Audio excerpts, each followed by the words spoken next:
ಭದ್ರಾಚಲ ರಾಮದಾಸರು.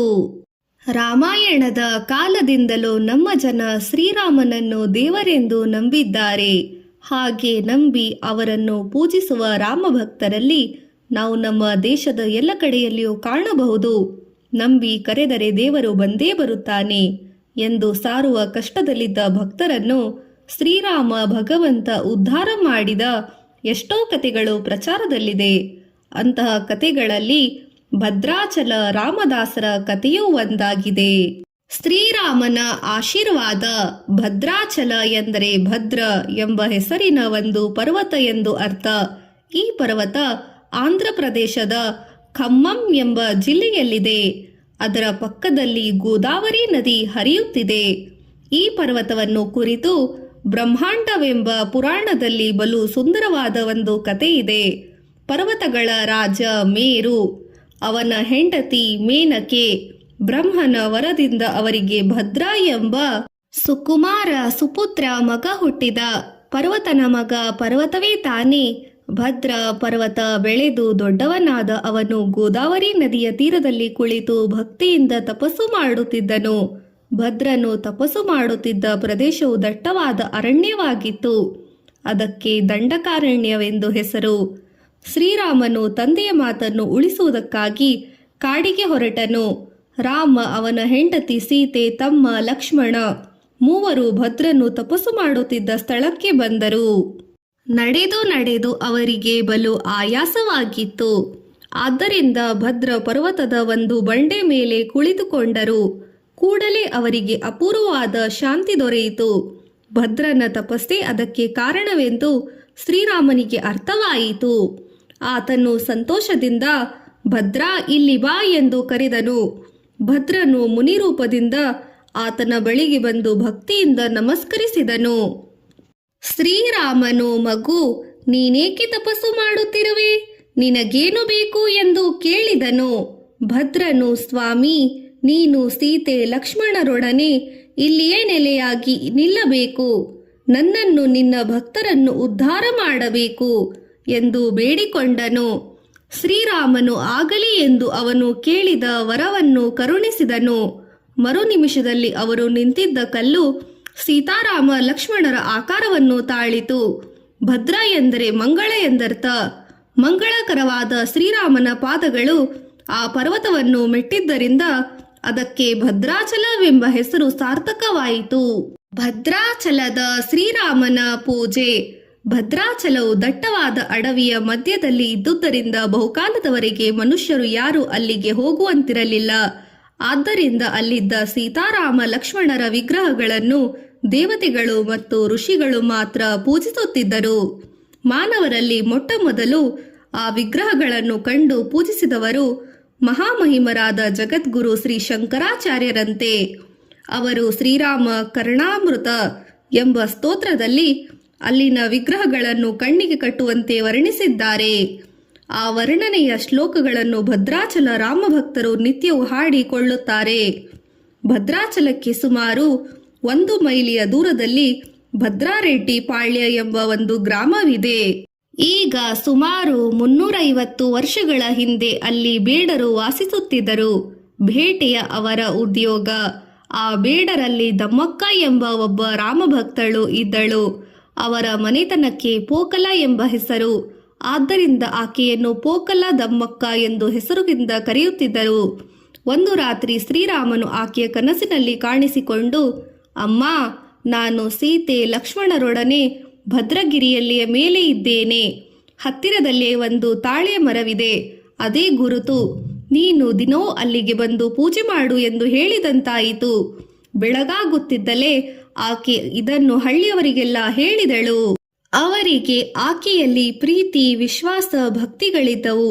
ಆದ್ದರಿಂದ ಆಕೆಯ ಮಾತಿನಂತೆ ಅವರು ಅಡವಿಯಲ್ಲಿ ಸವರಿ ದಾರಿ ಮಾಡಿಕೊಳ್ಳುತ್ತಾ ಬೆಟ್ಟವನ್ನು ಹತ್ತಿದರು. ಆಕೆ ತಿಳಿಸಿದಂತೆ ಅಲ್ಲೊಂದು ತಾಳೆ ಮರ ಕಾಣಿಸಿತು. ಅದರ ಹತ್ತಿರದಲ್ಲಿ ಸೀತಾರಾಮ ಲಕ್ಷ್ಮಣರ ವಿಗ್ರಹಗಳೂ ಕಾಣಿಸಿದವು. ಅವನ್ನು ಕಂಡು ಅವರಿಗೆಲ್ಲ ಬಹು ಸಂತೋಷವಾಯಿತು. ಭಕ್ತಳಾದ ದಮ್ಮಕ್ಕನ ಅಪೇಕ್ಷೆಯಂತೆ ಅವರು ಆಗಲೇ ಅಲ್ಲಿನ ಸೊಪ್ಪುದ ಸದೆಯಲ್ಲಿ ವಿಗ್ರಹಗಳನ್ನು ಮೇಲೆ ಒಂದು ಗುಡಿಸಲನ್ನು ಕಟ್ಟಿಸಿದರು. ಅದೇ ಭದ್ರಾಚಲದಲ್ಲಿ ಮೊಟ್ಟ ಮೊದಲ ರಾಮದೇವರ ಗುಡಿಯಾಯಿತು. ದಮ್ಮಕ್ಕ ದಿನವೂ ಅಲ್ಲಿಗೆ ಹೋಗಿ ಕಾಡು ಹೂಗಳಿಂದ ಪೂಜೆ ಮಾಡುತ್ತಾ ಮರದಿಂದ ಬಿದ್ದ ತಾಳೆ ಹಣ್ಣುಗಳನ್ನು ನೈವೇದ್ಯ ಮಾಡುತ್ತಿದ್ದಳು. ಗೋಪನ್ನ ದಮ್ಮಕ್ಕನ ಗುಡಿಸಿಲಿನಲ್ಲಿಂದ ಗುಡಿ ಇದ್ದ ಕಡೆ ಈಗ ದಿವ್ಯವಾದ ದೇವಾಲಯವಾಗಿದೆ. ಇದನ್ನು ಕಟ್ಟಿಸಿದ ಕೀರ್ತಿ ರಾಮದಾಸರಿಗೆ ಸಲ್ಲುತ್ತದೆ. ರಾಮದಾಸರೆಂಬ ಹೆಸರಿನಿಂದ ಪ್ರಸಿದ್ಧರಾದವರು ನಮ್ಮ ದೇಶದಲ್ಲಿ ಇಬ್ಬರು. ಒಬ್ಬರು ಸಮರ್ಥ ರಾಮದಾಸರು. ಅವರು ಛತ್ರಪತಿ ಶಿವಾಜಿ ಮಹಾರಾಜರ ಗುರುಗಳು. ಇಲ್ಲಿ ನಾವು ಹೇಳುತ್ತಿರುವ ಭದ್ರಾಚಲ ರಾಮದಾಸರ ಕಥೆಯನ್ನು ಭದ್ರಾಚಲ ಮತ್ತು ರಾಮದಾಸರು ಈ ಎರಡೂ ಹೆಸರುಗಳು ಒಂದೇ ಎನ್ನುವಷ್ಟು ಅವೆರಡಕ್ಕೂ ಬಿಡದ ಸಂಬಂಧವಿದೆ. ಆದ್ದರಿಂದಲೇ ಇವರನ್ನು ಭದ್ರಾಚಲ ರಾಮದಾಸರು ಎಂದು ಕರೆಯಲ್ಪಡುತ್ತಾರೆ.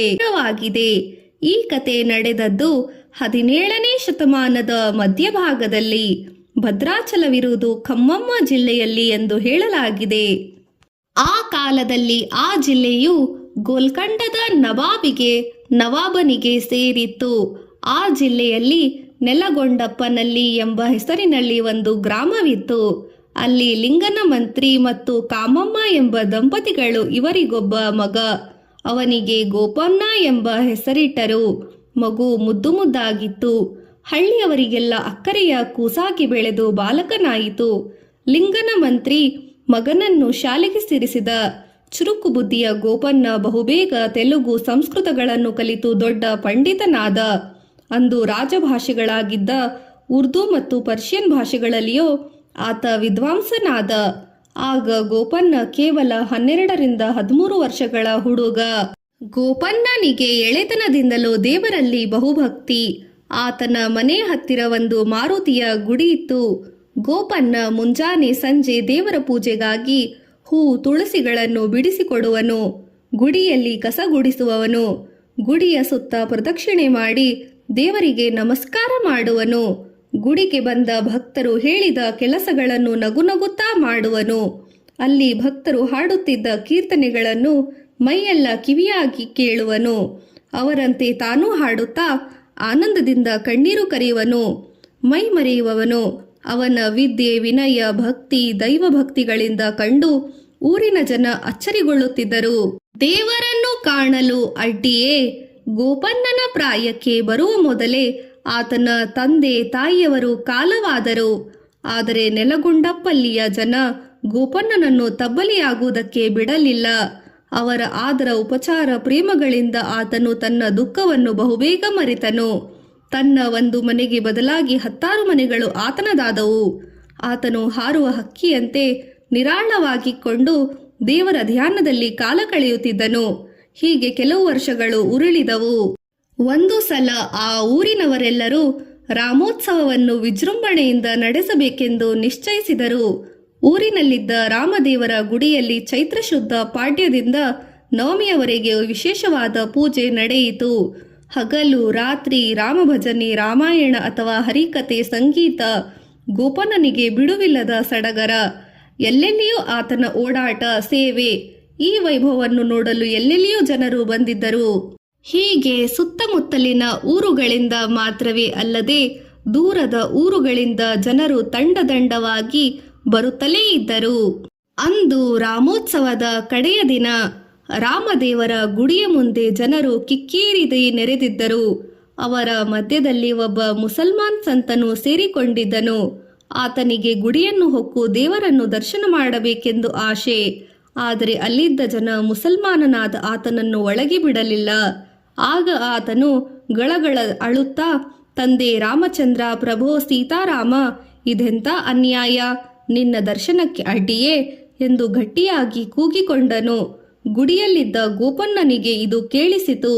ಆತನು ಹೊರಗೆ ಓಡಿ ಬಂದನು. ಆ ಮುಸಲ್ಮಾನನ ಸಾಧುವಿನ ಎತ್ತರವಾದ ಆಕಾರ, ಭವ್ಯವಾದ ನಿಲುವು, ದಿವ್ಯವಾದ ತೇಜಸ್ಸು ಇವು ಗೋಪನ್ನನ ಹೃದಯವನ್ನು ಸೇರಿ ಹಿಡಿದವು.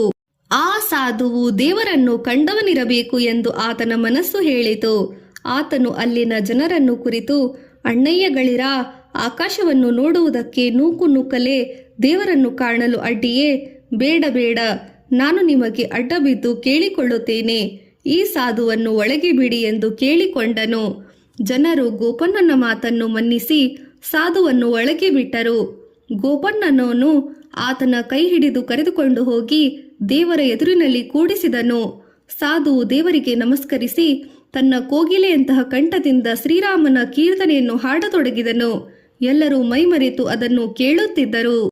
ಮೈಲಿಗೆ ಆದ ಕಡೆ ದೇವರು ಹೇಗಿದ್ದಾನೋ ಅಷ್ಟರಲ್ಲಿ ಶಿವಪೂಜೆಯ ನಡುವೆ ಕರಡಿ ಬಂದ ಹಾಗೆ ಗುಡಿಯ ಧರ್ಮಾಧಿಕಾರಿಯು ಅಲ್ಲಿಗೆ ಬಂದನು. ಗುಡಿಯನ್ನು ಹೊಕ್ಕಿದ ಮುಸಲ್ಮಾನನನ್ನು ಕಂಡು ಆತನು ಕೋಪದಿಂದ ಕಿಡಿಕಿಡಿಯಾದನು. ಆತನು ತನ್ನ ತುಟಿಯನ್ನು ಕಚ್ಚಿ ಆ ಸಾಧುವನ್ನು ಹೇಳದ ಕೇಳದ ರಡ್ಡೆಯನ್ನು ಹಿಡಿದು ಹೊರಕ್ಕೆ ಎಳೆದು ಹಾಕಿದನು. ಅಲ್ಲಿದ್ದವರೆಲ್ಲ ಆ ಅಧಿಕಾರಿಗಳಿಗೆ ಹೆದರಿ ಈ ಅನ್ಯಾಯವನ್ನು ನೋಡುತ್ತಾ ಸುಮ್ಮನಿದ್ದರು.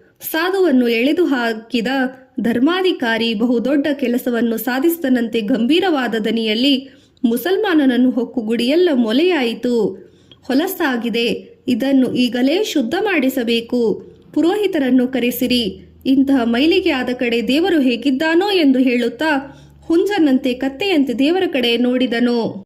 ಎಲ ಎಲ, ಅಲ್ಲಿ ಸೀತಾರಾಮ ಲಕ್ಷ್ಮಣರ ವಿಗ್ರಹಗಳೇ ಇಲ್ಲ. ಅವನ ಬಾಯಿಂದ ಬಂದ ಮಾತು ನಿಜವಾಗಿ ಹೋಯಿತು. ಮುಂದೇನು ಗತಿ? ಅವನಿಗೆ ಸಿಡಿಲು ಬಡಿದಷ್ಟು ಭಯವಾಯಿತು. ಮುಸಲ್ಮಾನನನ್ನು ಅಲ್ಲಿಗೆ ಬಂದುದರಿಂದಲೇ ಹೀಗಾಯಿತೆಂಬ ಅವನ ಭಾವನೆ. ಅವನು ಕೋಪದಿಂದ ಅಲ್ಲಿದ್ದ ಜನರೆಲ್ಲರಿಗೂ ಬಾಯಿಗೆ ಬಂದಂತೆ ಬೈದನು. ಎಲ್ಲರೂ ಹೆದರಿ ಸುಮ್ಮನಿದ್ದರು. ಆಗ ಗೋಪನ್ನ ಧೈರ್ಯದಿಂದ ಆತನ ಬಳಿಗೆ ಹೋಗಿ, ಸ್ವಾಮಿ, ನೀವು ಎಳೆದು ಹಾಕಿದ ಮನುಷ್ಯ ಭಕ್ತಿಯಿಂದ ಮಹಾನುಭಾವ. ನೀವು ಆತನನ್ನು ಓಡಿಸುವುದರಿಂದ ದೇವರು ಆತನ ಹಿಂದೆಯೇ ಓಡಿ ಹೋಗಿರಬಹುದು. ಈಗಲೂ ಕಾಲ ಮಿಂಚಿಲ್ಲ. ಆ ಸಾಧುವನ್ನು ಹಿಂದಕ್ಕೆ ಕರೆತರೋಣ, ಆಗ ನಮ್ಮ ದೇವರು ಹಿಂದಕ್ಕೆ ಬಂದಾನೋ ಎಂದು ಹೇಳಿದನು. ಅಹಂಕಾರಿಯಾದ ಆ ಅಧಿಕಾರಿ ಗೋಪನ್ನನ ಮಾತು ನುಂಗಲಾರದ ತುತ್ತಾಗಿತ್ತು. ಆದರೆ ಮಾಡುವುದೇನು? ಹೋದ ವಿಗ್ರಹಗಳು ಹಿಂದಕ್ಕೆ ಬಂದರೆ ಸಾಕು ಎನಿಸಿತು. ಆದ್ದರಿಂದ ಏನಾದರೂ ಮಾಡಿಕೊಂಡು ಎಂದು ಗುಣಗಾಡಿದನು. ಗೋಪನ್ನ ತನ್ನ ಗೆಳೆಯರೊಡನೆ ಆ ಸಾಧುವನ್ನು ಹುಡುಕಿಕೊಂಡು ಹೊರಟ. ಊರ ಮುಂದಿನ ಅರಳಿ ಮರದ ಕೆಳಗೆ ಆ ಸಾಧು ಶ್ರೀರಾಮನಾಮವನ್ನು ಹಾಡುತ್ತಾ ಕುಳಿತಿದ್ದನು.